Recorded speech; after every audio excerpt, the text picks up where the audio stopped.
AC, please join us. Yes, and syempre nakasama ni Jody naman sa Love You With An Accent at co-starring sa Lavender Fields, actress and comedian Gina Cram.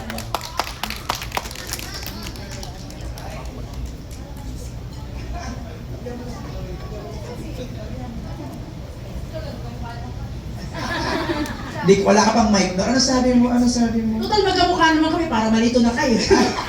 Bati ka na, Gina! Hello, magandang hapon po sa mga bisita natin ngayon. Tsaka sa Ang mga ba? nanonood sa JSM Channel. Good afternoon, everybody! Ganon. Sa energy! Sa energy. Hello po! Hello po mga ka-JSM natin dyan. What's up? Sana ay masaya yung mga tanghali at yung mga hapon nyo. Thank you so much po sa panonood. Okay, AC Gina, kanina nabanggit na ni Jody partly, no, yung tungkol dun sa Let's Drink to That. Anong masishare nyo? What, siguro reaction when Jody called you, paano ba? Oo, grabe, yung gulat ko rin. So, tuwa talaga ako na nakasama talaga ako dito, Sisi, ha? Huwag kang ano dyan. Kasi ano to eh, bago mag-Christmas. So, kinontak ako and everything. So, parang akala ko pa nga nung kinausap ko siya, is, ito na ba yung pinaplano mo dati pa kasi dun sa US, meron niyang mga sinasabi, uy, pag may show, puro ganun-ganun lang. Eh, parang baklaan lang, charot-charot. Pero syempre ako, kung saan ka meron, go ako dyan. Hilahin mo ako dyan, kalit-kalit mo ako, hilahin mo yung baba ko kung saan mo gusto dalhin. Parang gano'n. So parang nung nangyari yun, noong December, nung tumawag, sabi ko, nagtanong si Ate Ay, sabi ko, of course! Join ako dyan, huwag ka nang magtatanong sa akin kung ano man yan, push, wala nang tanong-tanong ng eme-eme na. Tapos in-explain sa akin yung story, kung anong setup, kung anong gagawin. Ay, ang taray. Parang bagay talaga ako doon.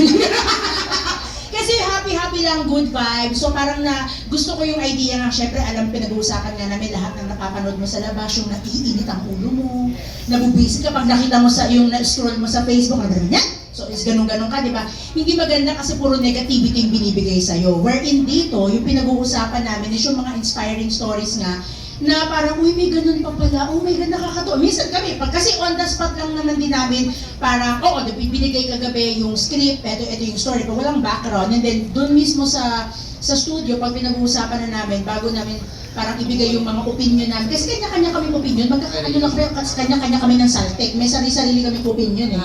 But then again, nag-end up kami sa parang, oh my God, may mga gano'n kaming moment na parang tayo mga siraulo, tapos umiinom pa kami. Pero yung iniinom namin, hindi naman alak, okay? Ano lang yun, pa-sweet na mga mixture na ganyan.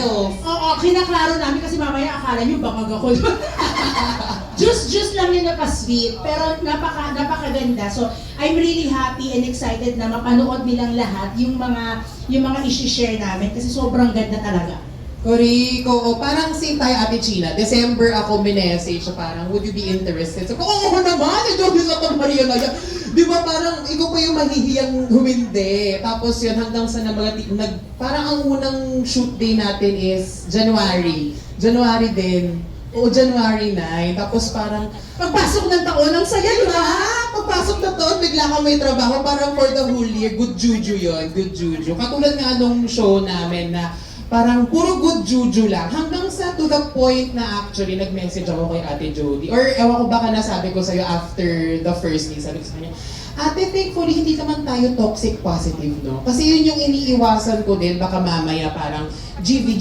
Siyempre, you should also be aware dun sa kung ano nangyari sa labas, of course, di ba? Pero thankfully, hindi ganun yung show namin na parang may slice of life, pero sineselebrate kung sino yung mga paksa o yung kung sino yung mga topic of the day, kung ano yung mga good deeds nila, kung ano yung mga nagawa nila for the country. So yun, sobrang after talaga ng shoot namin, sobrang nakaka-jig. Parang nakasmile ka na lang ng gano'n habang natutulog ka. Huwag lang tutuloy ng gano'n. Alam mo, kinakabahan ako sa running time ng show ninyo. Parang isang taping ilang oras, dalawa. Nai-edit naman yun.